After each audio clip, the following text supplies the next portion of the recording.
Hello, Brighton. How are you? Thank you very much for having me. It's an honor to be here. I'm going to be talking about how to E.A.T links. Now, some of you are going to say that E.A.T has nothing to do with backlinks. And for those people, I beg you watch this presentation and make up your own mind, because I think I may talk rubbish sometimes, but I do have more than a passing understanding of links and backlinks.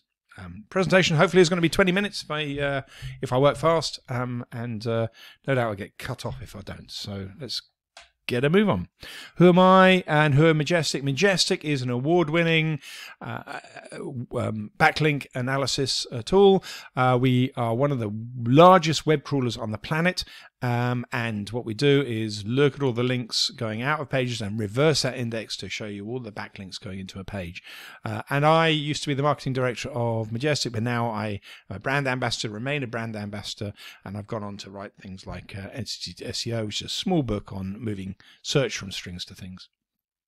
It's been around for a long time. If you want this presentation, you can email talk@dixonjones.com to get these slides. Just put E.A.T in the title, and I'll put this slide up at the end as well.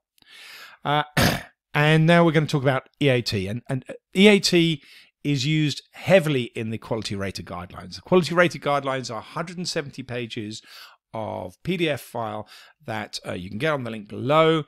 And they're really important to SEO because they are what Google's algorithm aspires to be. So they are quality raters who are paid to judge the results of Google's algorithms. And that's why it's important. It's also important because the recommendations that are in there come from Google themselves, not from third-party opinion. A lot of the presentations of Brighton are going to be, SEOs who may have experience and may have some good observations, but when information comes from Google itself, that can be really useful. So E.A.T stands for expertise, authority, and trust, and we're going to look at how we can use this to improve your link building and make more effective link building. So does the quality rater guidelines talk about backlinks? No, it doesn't actually. They don't talk about backlinks at all, but the guidelines do mention link or links 120 times in 170 pages. So links are very, very important for the quality rater guidelines, but they're mostly talking about links out of a web page, not necessarily links into a web page. It's kind of obvious because they don't have access to Majestic or backlink profiles. What they're doing is judging the quality of a page, but one person's outlink is another person's inlink, of course, or backlink. So quality raters are asked to set a page quality score for every page that they visit. That's basically what they do, and they make a thing on that line at the bottom. And Google's algorithms are really trying to emulate these scores. So Google has an expected page quality score that they think the quality rater will kind of go with, and they're hoping that the page quality score will reflect what the algorithm thought it was going to be, whether they think it's a good page or a bad page. Because Google's already set that expected score. Also here, it's important to note that below a certain threshold of quality, the Google engineers don't really have to worry very much. So when a page is of low quality, then Google just doesn't think it's particularly valuable to anybody, to man or beast. So they're only really trying to make sure that they are getting the best pages, and then they're deciding a page is not up to the mark. So, if you want one mantra about backlink building, link building, Booker T. Washington was an advisor to Roosevelt, I think. He said, associate yourselves with people of good quality, for it's better to be alone than in bad company. And this is my mantra that I look at when I look at link building. Because Google is trying to assess quality. So the links out of a page get the E.A.T treatment, the expertise, authority, and trust treatment, because so this is from the guidelines. All this white stuff is from the guidelines. So if there's a link out of a page, then the link itself is going to affect the page quality of that page. Think about this when you ask for a link. Are you making their page better or worse? And be honest. It's not about what it's doing for you. It's about what it's doing for the page quality of that page. And if you can do something in your link building strategy to focus on improving that person's the expertise on that page, or improving the authority of that page, or improving the trustworthiness of that page, excuse my tied tongue, then you have a chance of building links. We had main content here. So in the guidelines, they were talking about MC, which is main content. The quality raters are also asked to look at supplementary content and ads on the page as separate kind of types of content. It's not to say that supplementary content is bad. Quite the opposite. It is a link opportunity. So this is an example of some supplementary content. Sometimes if you're writing a 10,000 word article, I might consider shortening an article into paragraphs, for example, and then linking out to pages with more detail on that particular section. By the way, if you see things down at the bottom of these slides, this is supplemental content in my PowerPoint presentation. Don't try and read it. It's there to show that I did the research, there to show you where I saw this stuff in the quality rater guidelines.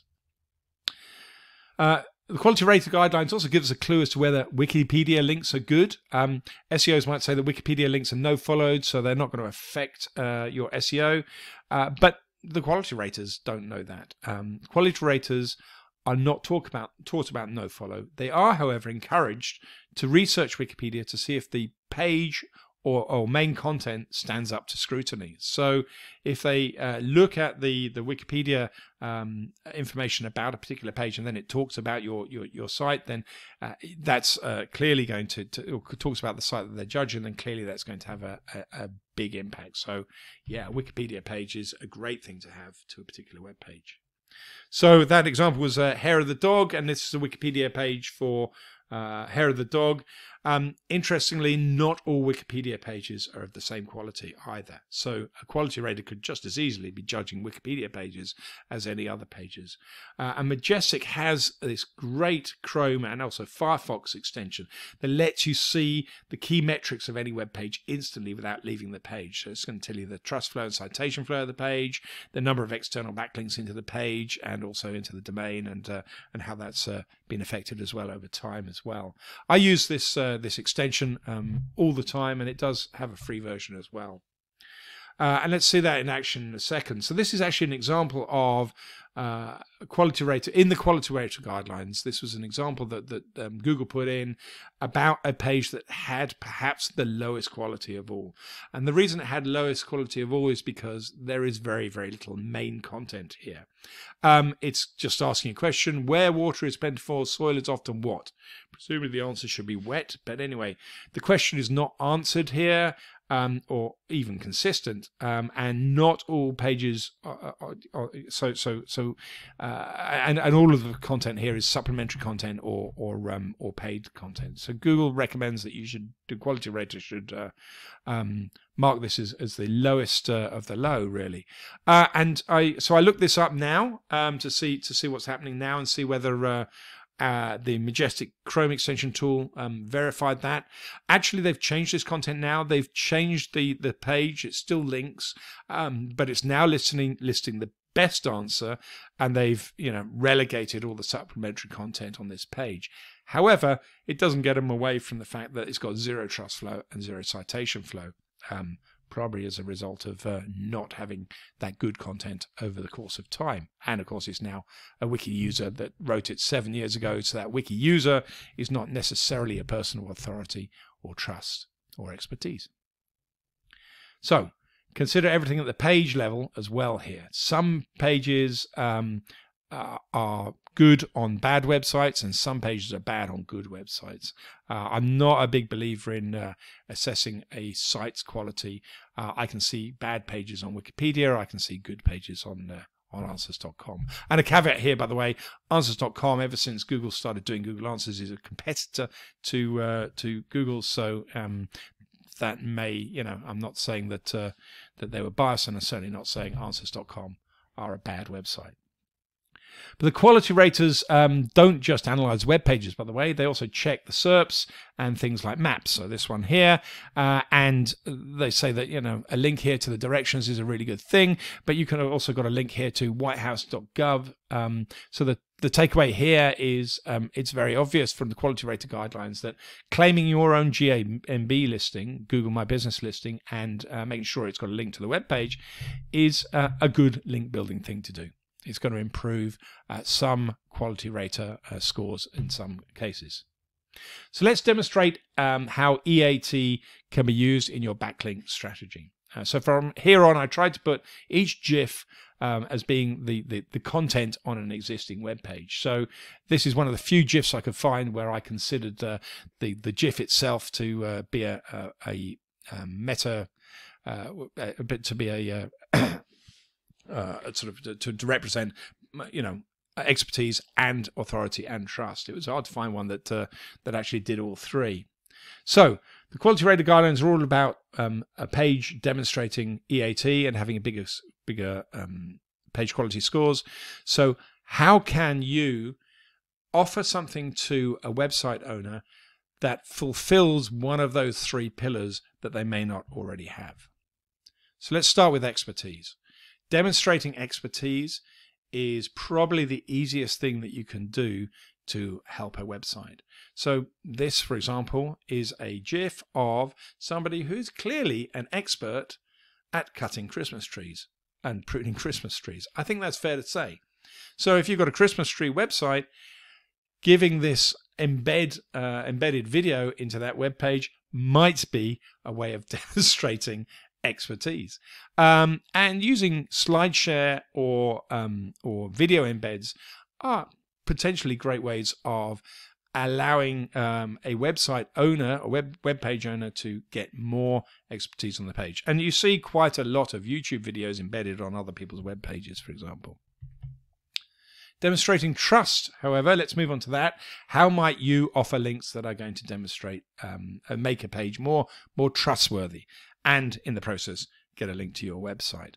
One way in which this is done is through G2, for example, do this very effectively.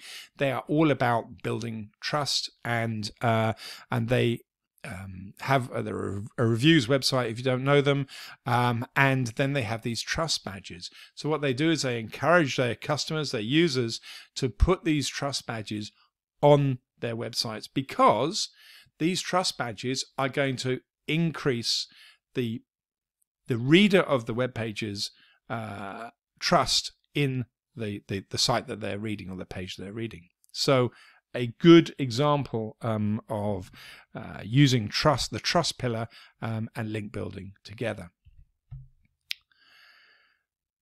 This is one of my pages, actually, and this page is desperately trying to ooze trust. We really want to be seen as trustworthy, but there might be many link opportunities by a third party here if they wanted to get a link on this page. What, for example, if the Global Search Awards had a link to the video or award ceremony or comments by the judges, for example, as to why this site got the Global Search Awards, because otherwise it's just a badge on a page. Or what if those brands there, the Imperva and the CarWows there, had reviews about this site on their own site? That might encourage a link through. Or what if those SEOs that have given reviews there also put reviews on their own websites? All of those might encourage me as the owner of this web page to link out to those sites. I'll be honest, it's the homepage, and the homepage for me is sacrosanct. But I might link to an internal page on my site with trust signals, which could link out for verification, and so quality rater would still be able to see that these trust signals are genuine. Links from the homepage do happen in this way. Here, Smart Money Business Awards has managed to get a link from the homepage of Starling Bank, and it demonstrates extra trust because you can vote for this bank on the British Bank Awards. Eventually, that's going to be a logo, no doubt, or an award if they get voted or at least shortlisted. So the British Bank Awards currently, or when I did this, had a link from the Starling Bank homepage, which is interesting. But I believe a better link opportunity would actually be one for Starling Bank that demonstrates authority. And I actually found it really hard to find a GIF that was going to demonstrate authority. Actually, I wanted to find a GIF that was going to make me go, think like this. This is. But all the GIFs were about FBI officers in either doing very bad things or people dressing up as FBI officers, and there was no authority in there at all. And that might be why .gov pages or .acu pages carry so much weight. It's much less likely to be about the fact that the domain is the TLD is a .gov or an AC, but more about the perception of authority that is endowed upon a .gov page, for example. So how might a quality rater assess authority, and how might a link to your site improve the authority of the source page? And that's not really easy. But certification badges, especially ones that link to the badge issuer, has certainly helped. So even though this link doesn't exist on Starling Bank, I think it would be. I think it would be a better link on their homepage if they link through to this page on the FCA website that shows them that they are indeed an FCA member. So they've got the logo saying they're FCA approved. But if the FCA asks for this link, it would in fact benefit all parties. Firstly, the user would easily be able to verify whether Starling Bank is indeed allowed to operate as a bank. Second, it would give the page a potentially higher page quality score. And thirdly, it would do no harm for the FCA as they lend their position of authority to their members' pages. Also, when it comes to authority, only people of authority may have an advantage for getting links through guest blogging.